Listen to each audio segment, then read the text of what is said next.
नमस्कार, मी सौ मिनल सचिन मोरे, महाराष्ट्र प्रदेश महिला मोर्चा, भारतीय जनता पार्टी।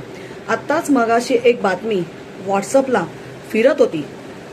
कुठला एक नेता, कुठला एक नालायक राजकारणी असा जो आहे त्याने आमच्या आप्पांबद्दल आणि नानींबद्दल जे काही वक्तव्य केलेलं आहे ते अत्यंत वक्तव्य चुकीचं आहे। माणूस कुठलाही असू दे, राजकीय नेता कुठलाही असू दे, कुठल्याही पक्षाचा असू दे, त्याचं कधीही समर्थन मी करत नाही आणि आम्ही कोणीच करणार नाही।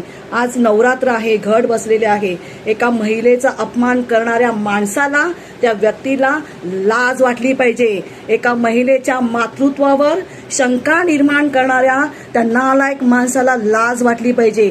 त्याला पुन्हा एकदा सांगते की महिलांबद्दल बोलणं आणि अपशब्द वापरणं हे कमी कर, नाहीतर तुला मारल्याशिवाय कुठलीही भारतीय जनता पार्टीची महिला पदाधिकारी ही शांत बसणार नाही। जय हिंद, जय महाराष्ट्र, जय हिंदुस्तान।